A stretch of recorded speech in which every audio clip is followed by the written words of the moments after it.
Fort Meade, Maryland. Alemanes y estadounidenses honran a los caídos en la batalla del Atlántico. Un recuerdo a las víctimas de una despiadada guerra librada en el mar.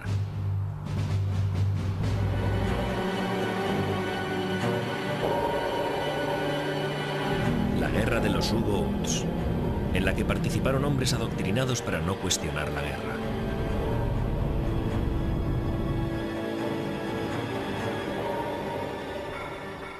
La guerra estaba totalmente idolatrada. Se consideraba la empresa más grande de todas, una oportunidad para realizar actos heroicos. Puede que ahora parezca increíble, pero fue lo que nos inculcaron en aquellos tiempos.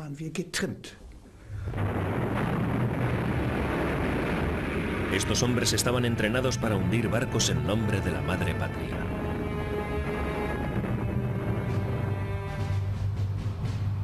Uno de los muertos que descansa en Fort Meade es Werner Henke, capitán del submarino U-515.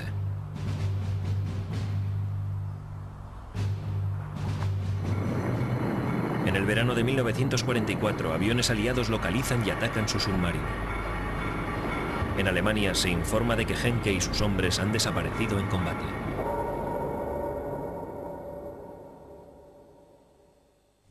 Había perdido a mi marido en Rusia justo al comienzo de la guerra.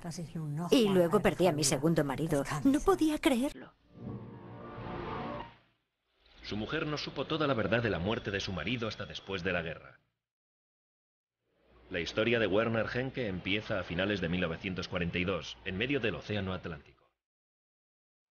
Es el segundo viaje enemigo, como lo llamaban entonces, del U-515.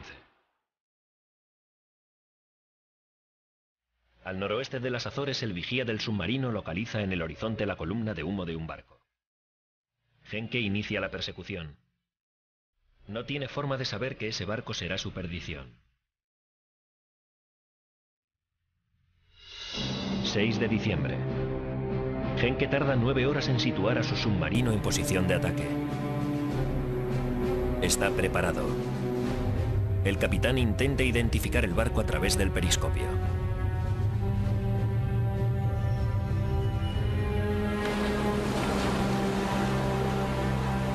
Según su libro, se trata de un buque de pasajeros británico, el HMS Ceramic, de la naviera White Star, el hermano pequeño del Titanic.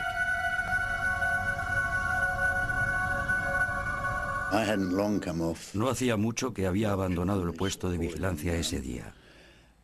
Tras cambiarnos, nos reunimos en el salón y empezamos a jugar a cartas los cuatro. La tripulación del submarino repite una vez más la mortífera rutina que han practicado miles de veces. El primer torpedo hace blanco directo.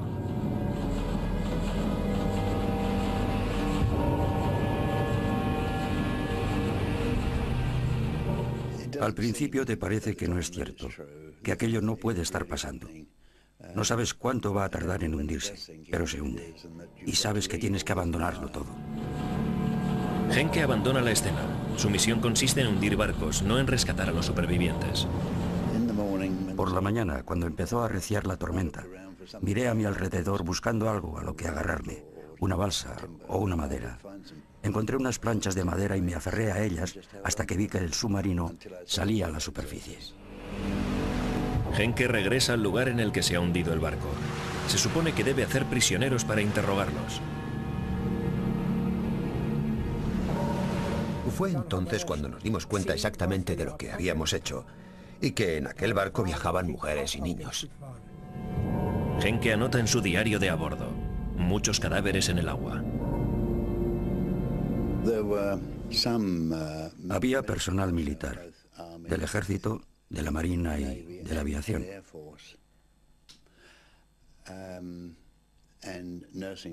También había enfermeras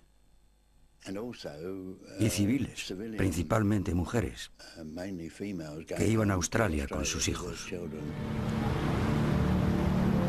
A bordo del HMS Ceramic viajaban más de 650 personas. Henke solo salva a una.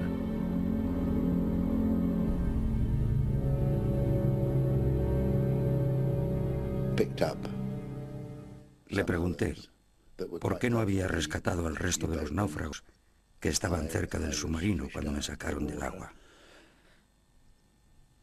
Y me dijo que no había sitio para pasajeros a bordo del submarino. Se han perdido cientos de almas. El Atlántico devora a sus víctimas. En Alemania, Werner Henke será recompensado con la Cruz de Caballero.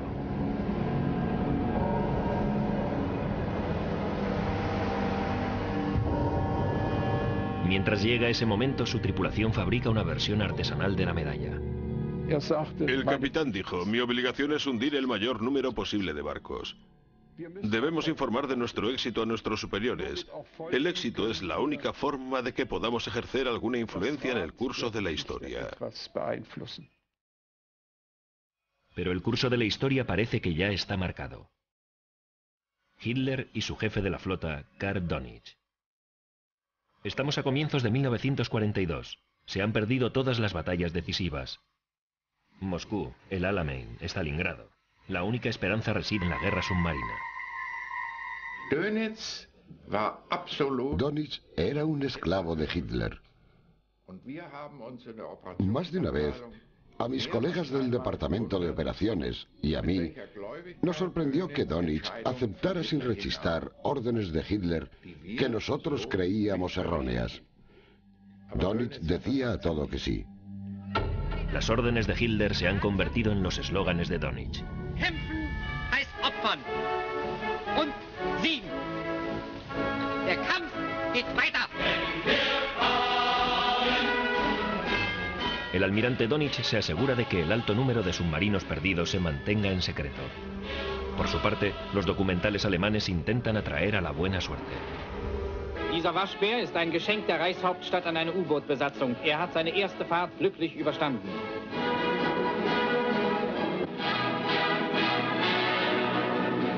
Auch Fridolin dümpelt im schweren Seegang.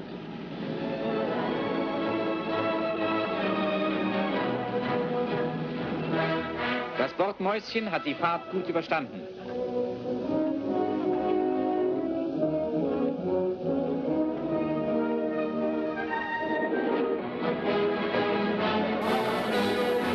Schwein muss ein U-Boot-Mann haben. Admiral Dönitz zeichnet besonders bewährte Unterseebootmänner aus. El almirante sabe perfectamente que cada viaje es básicamente una misión suicida. También sabe que sus submarinos jamás conseguirán los objetivos de Hitler.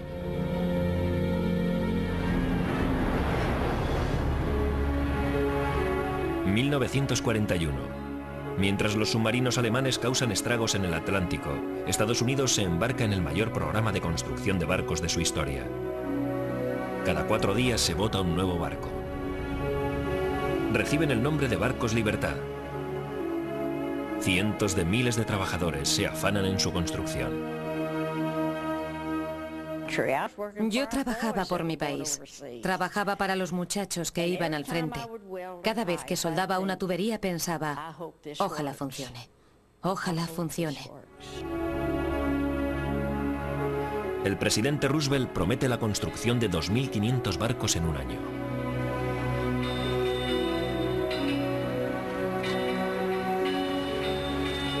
El frente doméstico se moviliza por completo. Y cada vez que terminábamos un barco y lo botábamos, aplaudíamos. Sentíamos que estábamos haciendo algo importante. Artistas de variedades visitan los astilleros para elevar la moral de los trabajadores.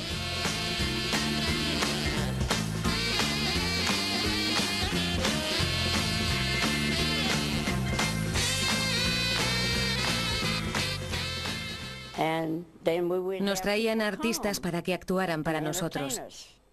Recuerdo que vino Kate Smith. No dejábamos de trabajar, pero la oíamos cantar. La misión de los barcos Libertad es suministrar alimentos y armas a Gran Bretaña. La estrategia es sencilla: construir más barcos de los que puedan hundir los submarinos alemanes.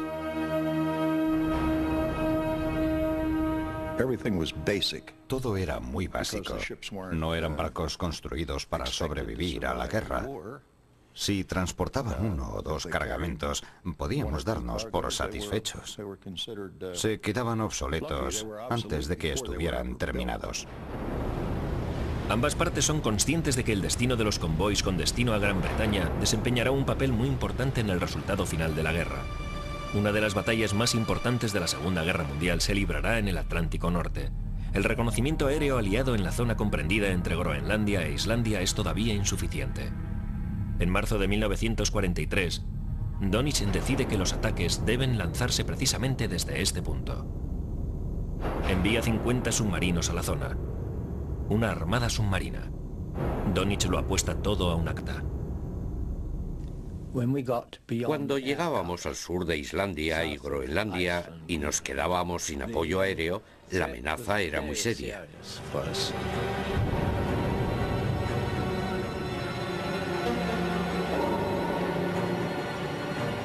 Los submarinos alemanes se concentraban a 25 millas de distancia y maniobraban gradualmente hasta situarse por delante del convoy. Para los marineros de estos barcos mercantes la travesía es una pesadilla. Han presenciado algunas de las peores tormentas de los últimos 50 años. El avance es lento y el enemigo invisible.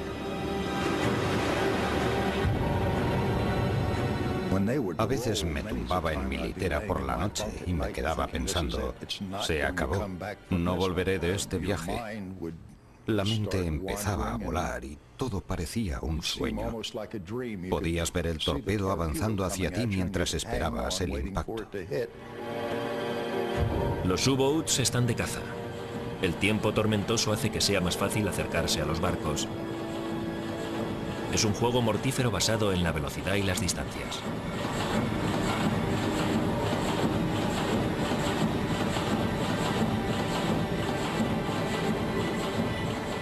...750 metros es la mejor distancia, pero era muy raro que pudiéramos acercarnos tanto. Muchas víctimas no son conscientes de que el peligro está cerca hasta que reciben el impacto del torpedo. Iba golpeando todos los mamparos del barco gritando, ¡abandonen el barco! ¡Abandonen el barco! ¡Ha llegado el martillo! Quería decir, ¡ha llegado el torpedo! ¡Abandonen el barco! ¡Todos a los botes salvavidas! Pero sobrevivir al hundimiento no significa que haya salvado la vida.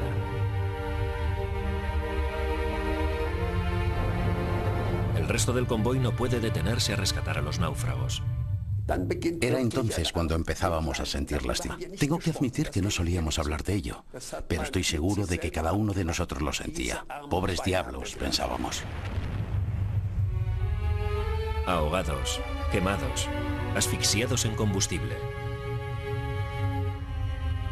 30.000 marinos mercantes aliados han muerto en los convoys que cruzan el Atlántico. Todos civiles.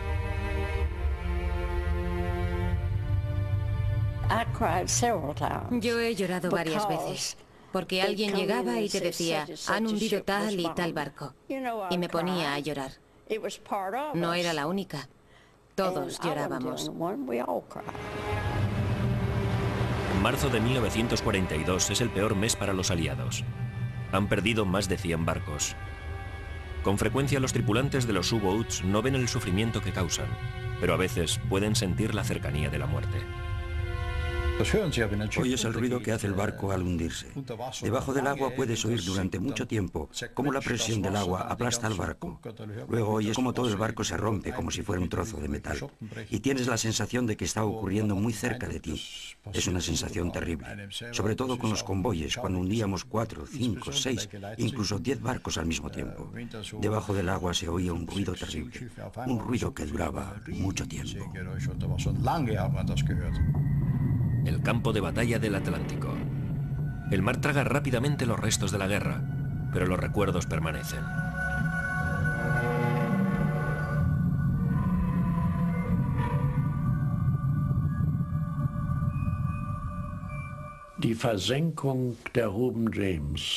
El hundimiento del Reuben James aún sigue torturándome.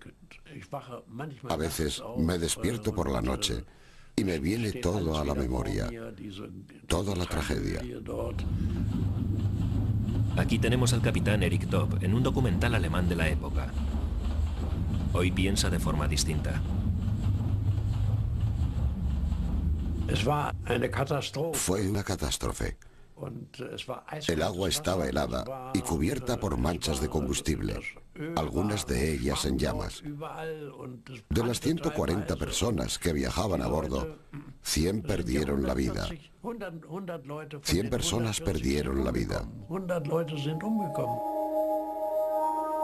Top ha hundido 34 barcos y es condecorado por Hitler. El comandante en jefe sabe valorar a sus héroes.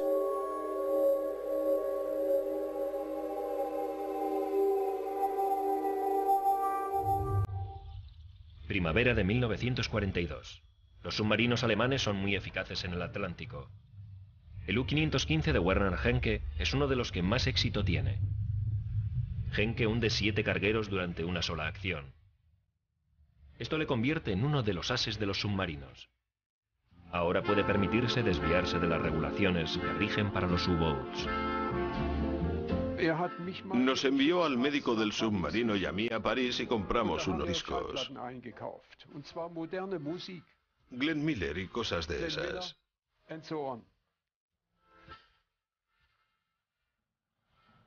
Las armonías del enemigo sonaban por los altavoces del submarino.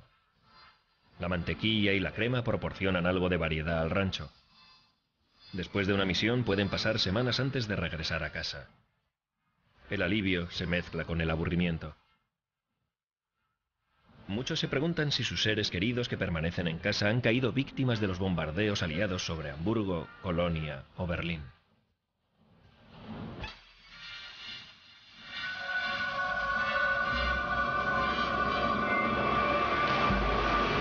Werner Henke no tiene idea de que la desgracia está a punto de cernirse sobre él. Se ha convertido en blanco de la propaganda aliada.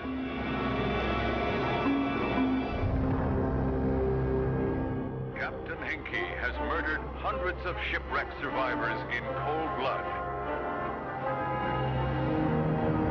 El hundimiento del HMS Zami. He ordered the survivors to be machine gunned. Es mentira, pero una mentira eficaz. Eso le preocupó mucho, porque él nunca atacó a un barco civil. Nunca lo hubiera hecho. Es algo que jamás hubiera hecho. Y le dolía mucho que pudieran acusarle de algo así. Henke está de permiso. Un tren especial lleva a Henke y a su tripulación a casa para disfrutar de unos días de descanso.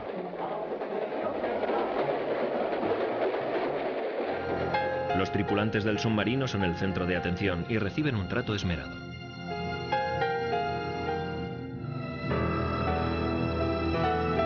Esta es la cara amable de ser considerado un héroe.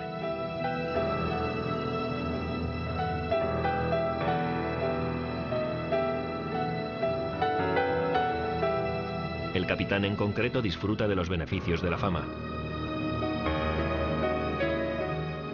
No quisiera compararle con Boris Becker. Creo que él era demasiado bueno para esa comparación. Pero su popularidad era bastante similar. Después de pasarse meses en el mar, a Henke le atrae la montaña y la compañía de jóvenes atléticas. Yo formaba parte del equipo nacional alemán de esquí y solíamos entrenarnos en la montaña de Zugspitz.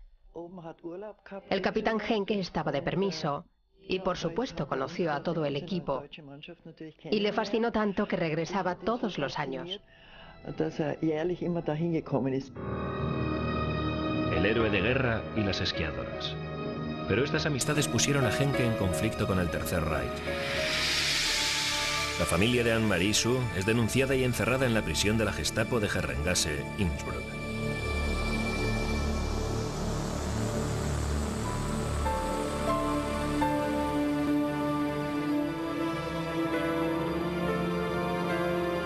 Werner Henke se siente ultrajado al ver cómo tratan a sus amigos. Aquel hombre me cegó con una luz y me gritó: será mejor que empieces a decirnos la verdad. Pero yo no podía decirle nada, excepto que mi padre ya había hablado con la policía nazi local. Entonces me dijo: si no nos dices la verdad ahora mismo, te daré un puñetazo en la cara. Y así es como trataban a la gente. Tuve miedo de no salir viva de allí. Henke aborda este asunto con las autoridades. Sus amigos y él consiguen salir airosos del problema, aunque su actitud hacia el partido nazi no sea la ideal. Henke siempre solía decir: cuando ganemos la guerra nos libraremos de los peces gordos del partido. Vivíamos en una calle flanqueada por árboles y él decía: los colgaremos a todos de ahí, esos peces gordos acabarán colgados de un árbol. Eso es lo que decía. Cuando Henke se reúne con los peces gordos del partido, evita mencionar sus planes. En mayo de 1943, Donich se encuentra en plena crisis. Cada vez son más los submarinos que pierden el contacto por radio. El almirante se siente incapaz de explicar el enorme aumento de las pérdidas.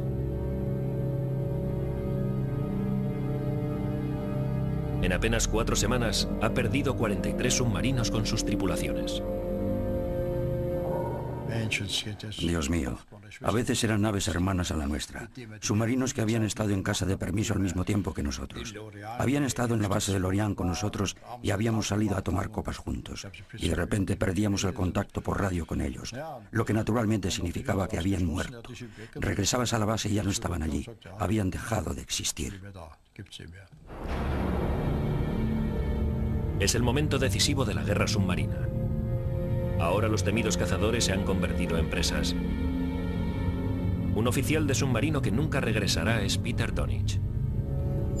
Más tarde, en el Canal de la Mancha, también perderá la vida Klaus, el segundo hijo del almirante Donich. Cuando murieron mis 2 hermanos, uno detrás de otro, mi padre vino a verme. Yo estaba en la cama, enferma de anginas. Se sentó a mi lado, me cogió de las manos y no nos dijimos nada. Me parece que nos pasamos horas así. La pérdida de sus hijos aumenta el fatalismo de Donich.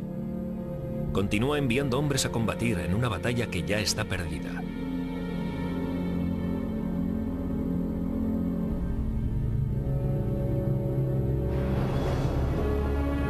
No es consciente de que la clave de la derrota alemana está aquí, en Bletchley Park, al norte de Londres.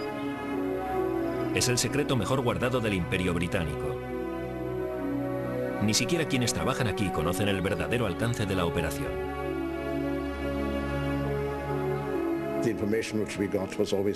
Solo sabíamos lo que era imprescindible que supiéramos, que aquel material era muy útil, que la información tenía un impacto positivo en los hundimientos de cargueros y que estábamos desempeñando un trabajo que merecía la pena. Un trabajo que resultaría ser decisivo a la hora de decidir el resultado de la guerra.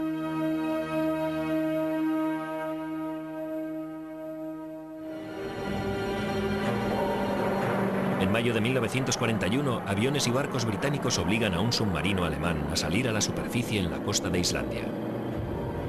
Es el U-110.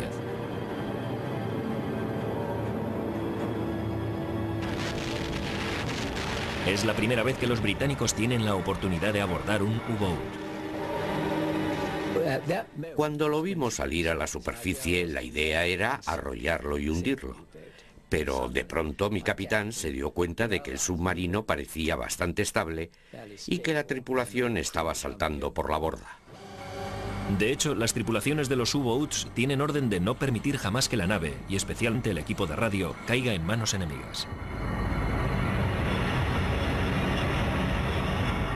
Lo dejamos todo dentro. Teníamos que salir de allí lo antes posible. ¿Qué otra cosa podíamos hacer? El capitán está a cargo de todo, ¿no es cierto? Yo no podía llevarme la radio porque seguramente habría tenido que entregarla arriba. Y además, estábamos inundando los tanques. Y habíamos oído que el agua estaba entrando por algún lado. La muerte era segura. Estábamos absolutamente convencidos de que el submarino se estaba hundiendo. Pero el U-110 no se hunde. Personal de la Marina Británica entra en el submarino y se lleva algo. No pueden imaginar la importancia que tiene este objeto tan parecido a una máquina de escribir. Naturalmente mi equipo contaba con un telegrafista, con un radiotelegrafista. Eché un vistazo rápido por allí, volvió a donde estaba yo y me dijo, hay algo interesante que quiero que veas. Es una máquina Enigma, una máquina utilizada por el mando militar alemán para codificar los mensajes. Los alemanes creen que los mensajes codificados con una máquina Enigma no pueden ser descifrados. Bletchley había enviado a sus mejores hombres y lo analizamos todo exhaustivamente. Uno de ellos dijo, estoy asombrado por lo que veo, llevamos toda la guerra intentando conseguir esta información y ustedes lo tienen todo aquí. Estaban todos los códigos que necesitaba. Pero en 1941 el misterio de Enigma está lejos de ser resuelto. En Bletchley Park da comienzo una carrera contra el tiempo. Aunque ahora los británicos saben cómo funciona la máquina Enigma, los alemanes cambian con regularidad el código que utilizan. Cientos de expertos trabajan día y noche para descifrar el último código de los U-Boats. Pero los alemanes empiezan a sospechar. Sus submarinos fracasan en sus misiones cada vez con más frecuencia. A principios de 1942 deciden modificar la máquina Enigma.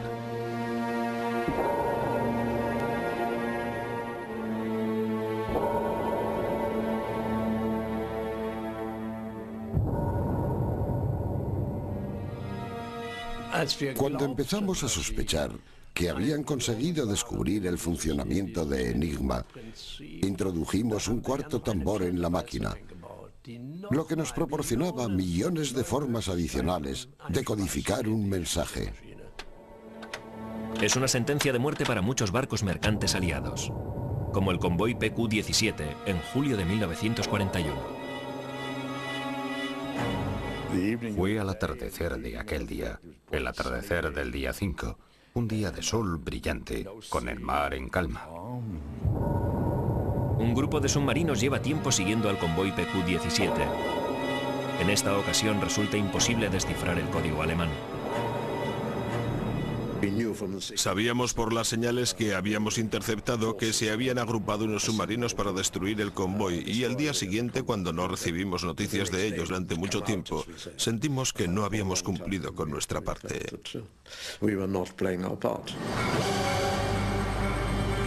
Los aviones y submarinos alemanes que atacan al convoy se encuentran con poca resistencia.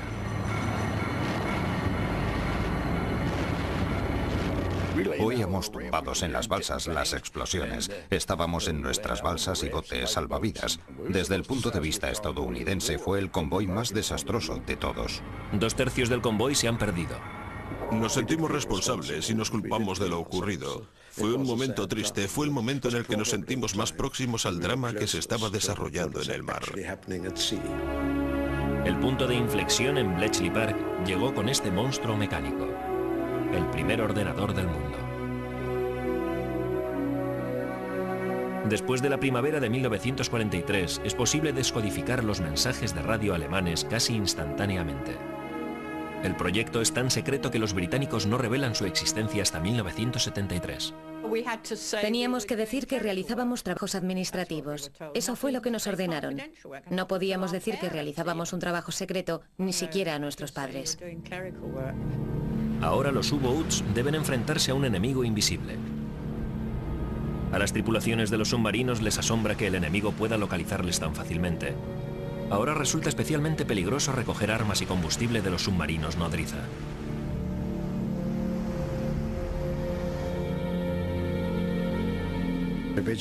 Imagínese un mapa del Atlántico y luego imagínese un pequeño submarino de entre 80 y 100 metros de longitud y 6 metros de anchura.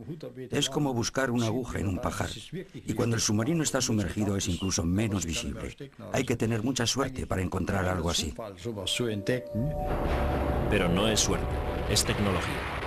Los ataques parecen surgir de la nada porque el enemigo capta los mensajes de radio.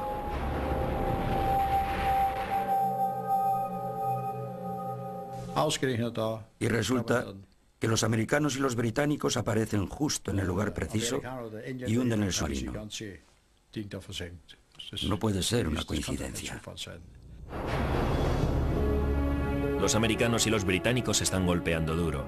Ahora escoltan a los convoys con aviones y un número cada vez mayor de buques de guerra. Y sacan el máximo partido de su ventaja tecnológica.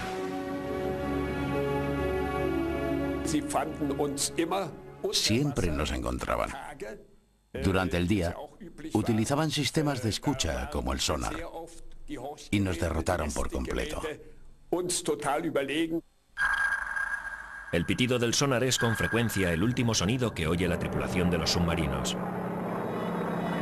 Además, la cobertura aérea es ahora completa. También se emplea el radar. Ni en la superficie ni sumergidos. Los submarinos no tienen dónde esconderse. La caza es implacable y fácil.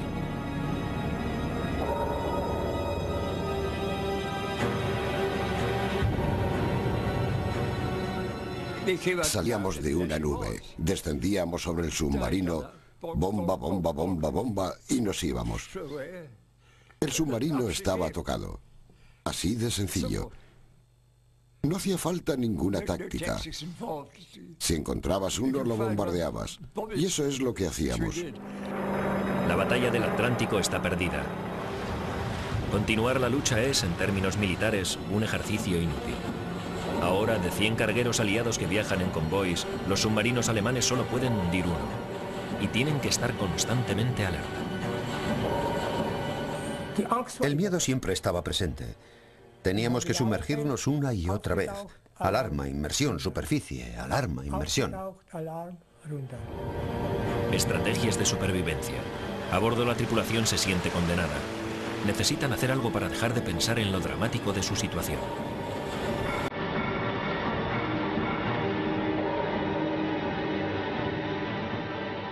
Cada submarino tenía su canción popular favorita. Y una de las canciones que más nos gustaba en el nuestro era El carrusel sigue girando. Y esa era también nuestra actitud básica.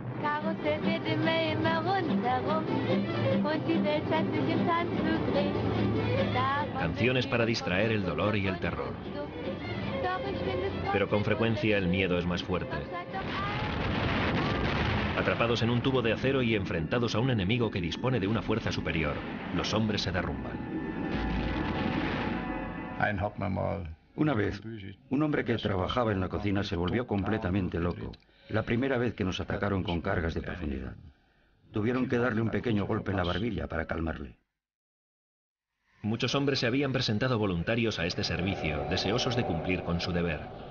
Pero ahora la realidad de la guerra se les presenta con toda su crudeza.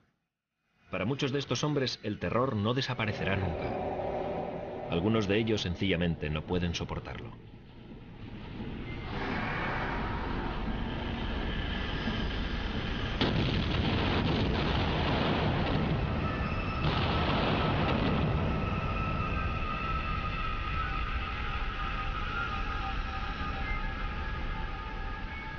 Nos dijeron que el capitán había muerto y se hizo un silencio absoluto en el submarino.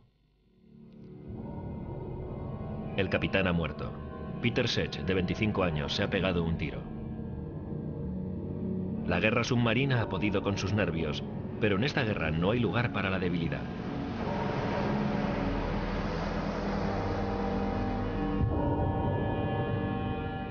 Yo no podía entender lo que había hecho. Nos habían inculcado que teníamos que luchar hasta la última bala. Por eso, cuando aquel hombre se pegó un tiro, sentimos que había traicionado a toda la tripulación. O al menos así lo pensé yo. ¿Cómo podía abandonarnos en una situación como aquella? Tendría que haber afrontado la muerte a nuestro lado.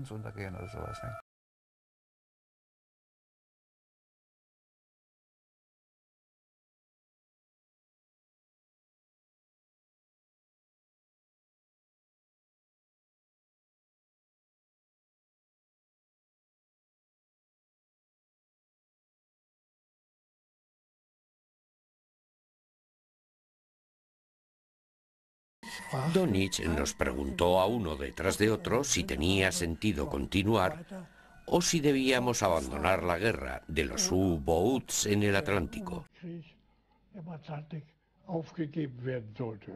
Y yo le dije que debíamos seguir para ganar experiencia.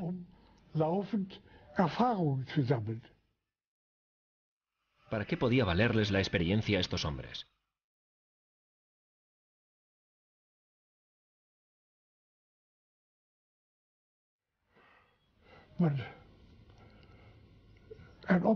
Naturalmente, sabíamos que realizar el último sacrificio nunca es fácil.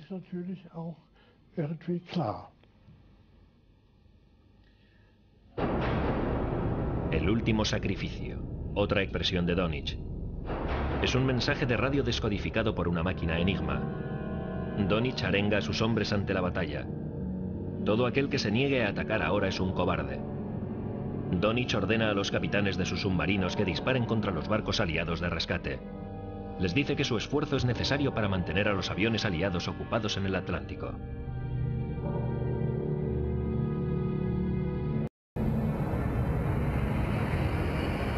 Británicos y estadounidenses tenían bombarderos suficientes como para reducir a escombros las ciudades alemanas y combatir contra los U-boats.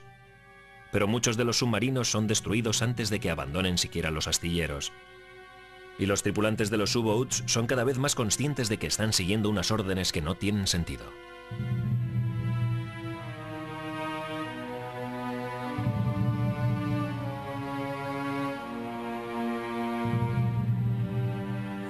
Cada vez nos costaba más salir a la mar, porque veíamos que muchos de nuestros camaradas, hombres que conocíamos, jamás regresaban. En estas imágenes vemos a 3 submarinos que salen a la mar a finales de 1942. Para 2 de ellos esta será su última travesía, una despedida final.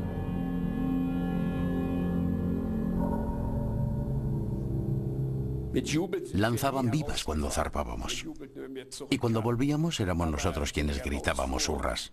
Pero esta vez la despedida al abandonar el puerto fue muy tranquila, muy tranquila. Teníamos que afrontar la posibilidad de que muchos de nosotros, la mayoría para ser exactos, jamás regresaríamos. Lorient, Francia. La base de los submarinos alemanes. En la primavera de 1943, Werner Henke se prepara para hacerse a la mar una vez más. Se cargan provisiones y municiones para varias semanas de travesía. Las flores son un regalo de despedida. Henke las lanza al mar. Esto no es un ataúd flotante, exclama, pero él sabe exactamente lo que les espera.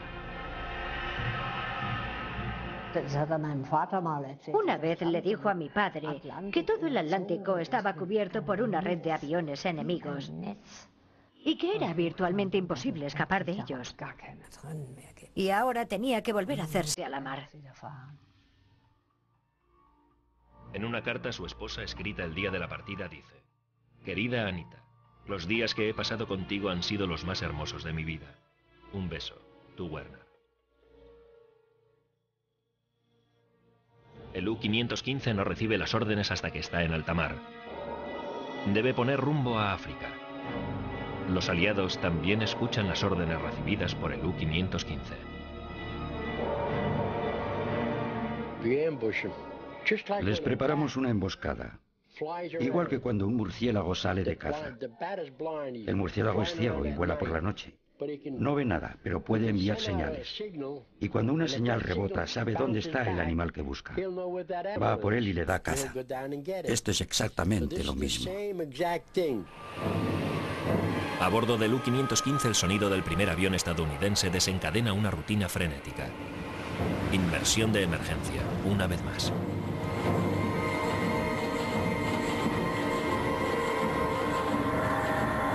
Henke intenta huir.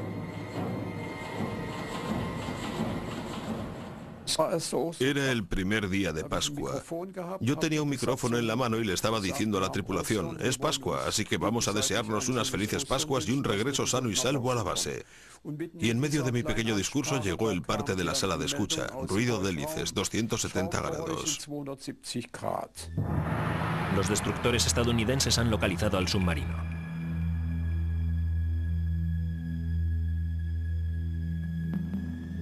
Cuando chocaba con algo, el sonar solía hacer ping, ping, ping. El U-515 no tiene ninguna oportunidad. ¿Puedes oír al destructor? Entonces el destructor se acerca más y lo siguiente que oyes es: todos a cubierto, cargas de profundidad. 3 destructores intentan dar caza al submarino alemán. Entonces nos lanzaron las cargas, a las 9 de la mañana. El ataque dura 6 horas y pone a prueba los nervios de la tripulación.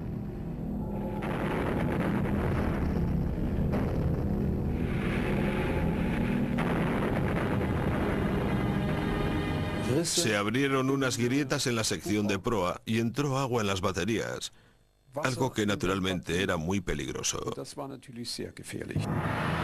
Al U-515 no le queda mucho tiempo. El destino de la tripulación está en manos de su capitán.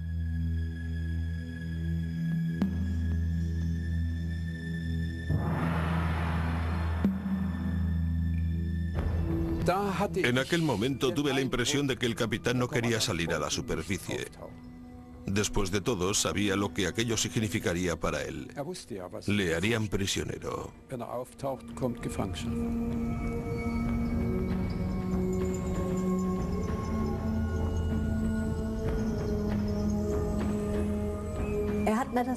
Me dijo que un U-boat tenía que acabar hundido. Un submarino alemán no podía caer en manos del enemigo. Pero yo le dije, ya no puedes comportarte así.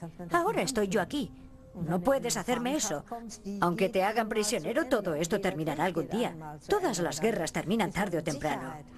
Eso es lo que pensábamos, lo que yo pensaba. Y ahora prométeme que no lo harás, le pedí. Porque quiero que vuelvas conmigo de una sola pieza. Y me lo prometió. Me lo prometió fielmente.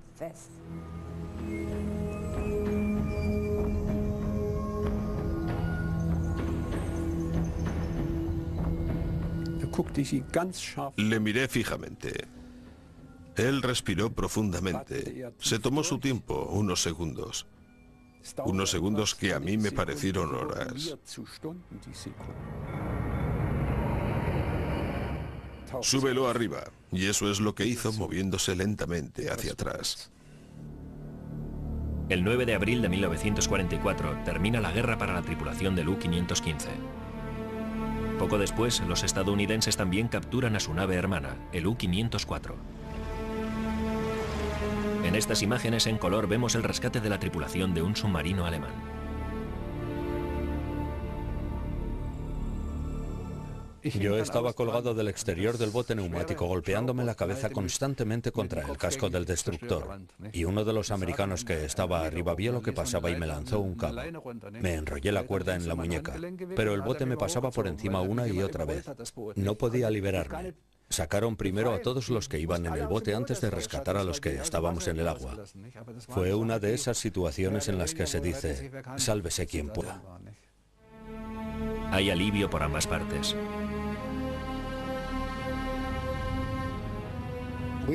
No sentíamos ninguna animosidad contra ellos. Sabíamos cuál era su trabajo y cuál era el nuestro. Acabar con ellos antes de que ellos acabaran con nosotros. Que te tengan prisionero significa al menos que tienes garantizada la supervivencia.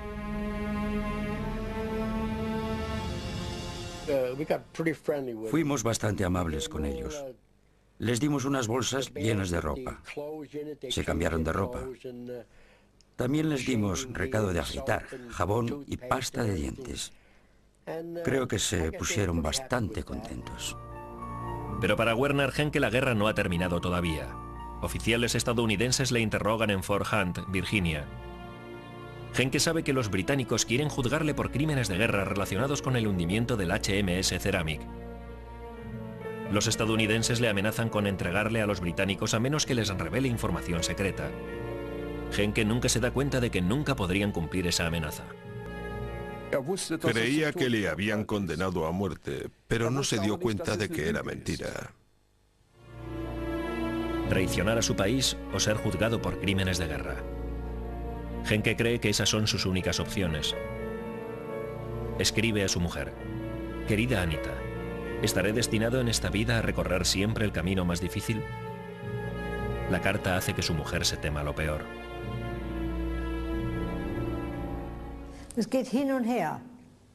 Pasas por distintas fases. A veces estás completamente convencida, llena de esperanza de que todo va a salir bien. Pero otras veces Caes en la desesperación más absoluta. La preocupación de Anita por el destino de su marido es en vano. Werner Henke decide poner fin a su tormento. Empieza a escalar la alambrada de espino que rodea el campamento y un guardia abre fuego contra él.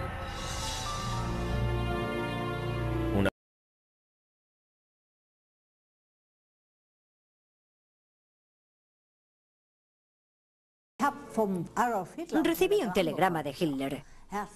Mis más sinceras condolencias. Adolf Hitler. Eso fue todo. Cada vez se reciben más telegramas de este tipo. La guerra aún va a durar otro año. Donitz continúa enviando tripulaciones a combatir. Con frecuencia se hacen a la mar faltos de preparación.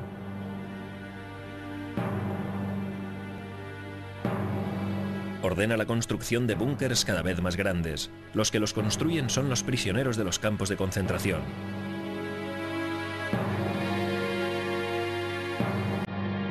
Y en público se comporta más como un padre que como un almirante. In Stralsund, auf dem Schulschiff Horst Wessel, steigt die Flagge des Oberbefehlshabers der Kriegsmarine empor. Großadmiral Dönitz kommt mit Reichsjugendführer Axmann an Bord. Er besucht die Jungen der Marine HJ, die hier zum Sportwettkampf versammelt sind und die einmal auf unserer Kriegsflotte ihren Mann stehen werden. Las autoridades nazis explotan el entusiasmo de estos jóvenes para conducirles a la batalla del Atlántico, una batalla perdida. Mit meinen U-Boot-Fahrern kann man dem Teufel den Bart abscheren, sagt der Großadmiral zu den Jungen. Auf seine Frage, was willst du einmal werden, kommt die Antwort: U-Boot-Fahrer, Herr Großadmiral. Und ihr? Einstimmig. U-Boot-Fahrer, Herr Großadmiral. Nos preparaban para el trabajo que teníamos que desempeñar.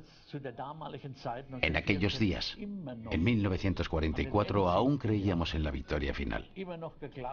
Creíamos que alguna especie de arma milagrosa sería capaz de detener a los rusos o a los británicos. Eso era en lo que creíamos. La única arma milagrosa que puede ofrecer Donitz son pequeñas lanchas motoras cargadas de explosivos que deben ser lanzadas contra el enemigo. Kamikazes en alta mar.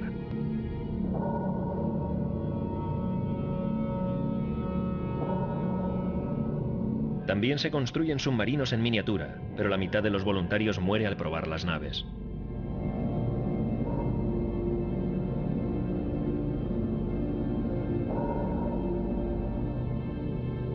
Cualquiera que apruebe este tipo de medidas merece la más profunda de las condenas.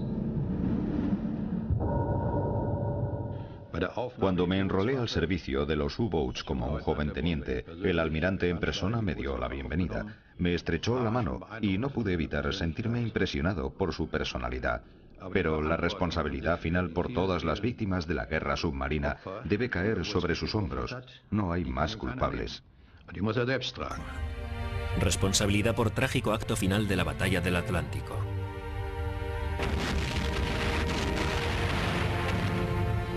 Al final, dar caza a los submarinos alemanes no tiene nada que ver con una batalla marina. Son más bien una serie de ejecuciones, con miles de tragedias personales.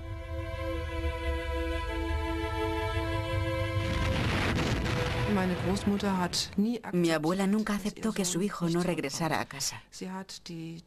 No quiso creerlo cuando le notificaron su muerte. Dijo, eso no es cierto. Está en el extranjero, en alguna parte, y algún día nos llamará. Las heridas no se cierran nunca.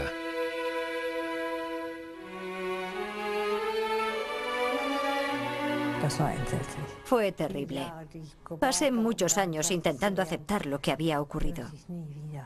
No quiero volver a recordarlo. Y nunca volveré a recordarlo.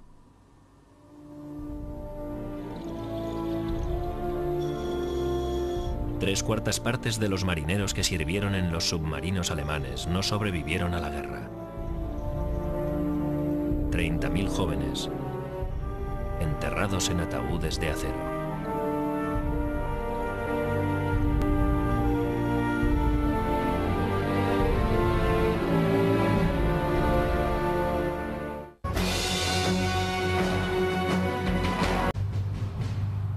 Uno de los muertos que descansa en Fort Meade es Werner Henke, capitán del submarino U-515.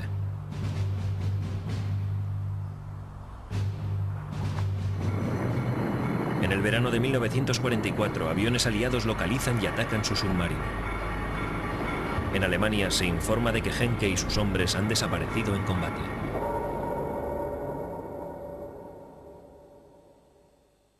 Había perdido a mi marido en Rusia justo al comienzo de la guerra. Y luego perdí a mi segundo marido. No podía creerlo. Su mujer no supo toda la verdad de la muerte de su marido hasta después de la guerra. La historia de Werner Henke empieza a finales de 1942, en medio del Océano Atlántico. Es el segundo viaje enemigo, como lo llamaban entonces, del U-515. Al noroeste de las Azores, el vigía del submarino localiza en el horizonte la columna de humo de un barco. Henke inicia la persecución. No tiene forma de saber que ese barco será su perdición. 6 de diciembre. Henke tarda 9 horas en situar a su submarino en posición de ataque. Está preparado. El capitán intenta identificar el barco a través del periscopio.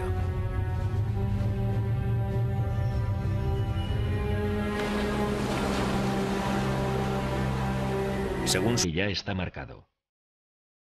Hitler y su jefe de la flota, Karl Donitz. Estamos a comienzos de 1942. Se han perdido todas las batallas decisivas. Moscú, el Alamein, Stalingrado. La única esperanza reside en la guerra submarina. Donitz era un esclavo de Hitler. Más de una vez, a mis colegas del Departamento de Operaciones y a mí, nos sorprendió que Donitz aceptara sin rechistar órdenes de Hitler que nosotros creíamos erróneas. Donitz decía a todo que sí. Las órdenes de Hitler se han convertido en los eslóganes de Donitz. Kämpfen heißt opfern. Und siegen. Der Kampf geht weiter. El almirante Donitz se asegura de que el alto número de submarinos perdidos se mantenga en secreto. Por su parte, los documentales alemanes intentan atraer a la buena suerte. Dieser Waschbär ist ein Geschenk der Reichshauptstadt an eine U-Boot-Besatzung. Er hat seine erste Fahrt glücklich überstanden.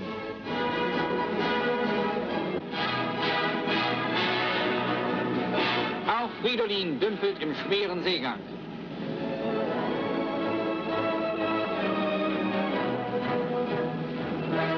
Das Bordmäuschen hat die Fahrt gut überstanden.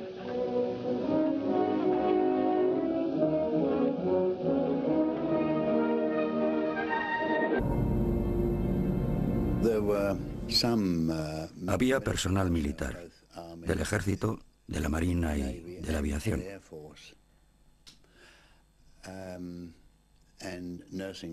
También había enfermeras y civiles, principalmente mujeres, que iban a Australia con sus hijos. A bordo del HMS Ceramic viajaban más de 650 personas. Henke solo salva a una.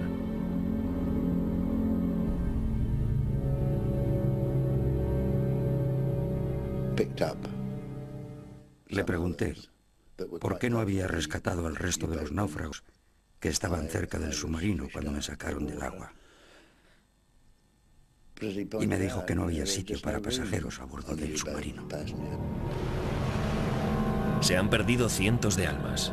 El Atlántico devora a sus víctimas. En Alemania, Werner Henke será recompensado con la Cruz de Caballero.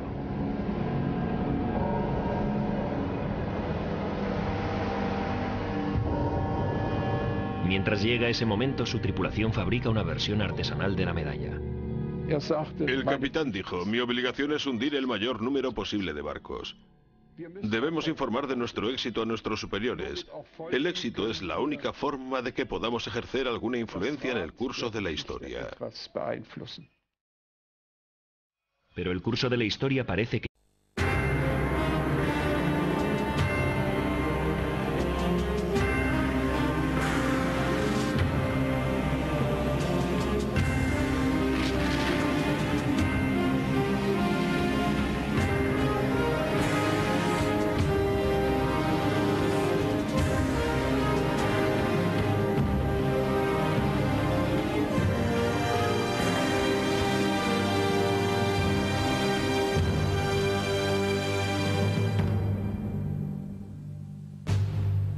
Fort Meade, Maryland.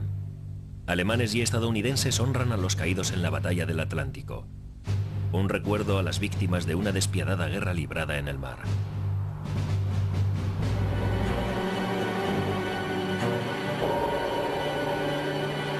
La guerra de los U-Boats, en la que participaron hombres adoctrinados para no cuestionar la guerra.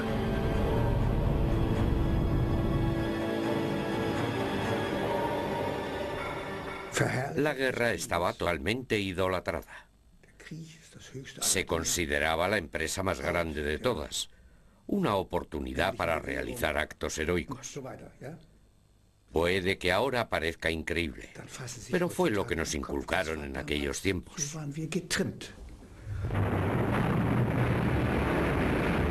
Estos hombres estaban entrenados para hundir barcos en nombre de la madre patria. Su libro se trata de un buque de pasajeros británico, el HMS Ceramic, de la naviera White Star, el hermano pequeño del Titanic.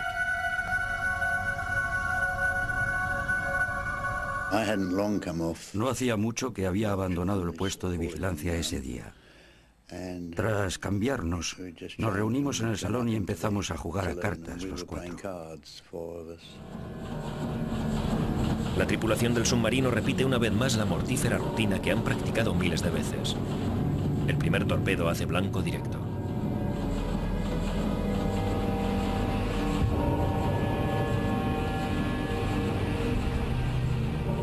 Al principio te parece que no es cierto, que aquello no puede estar pasando.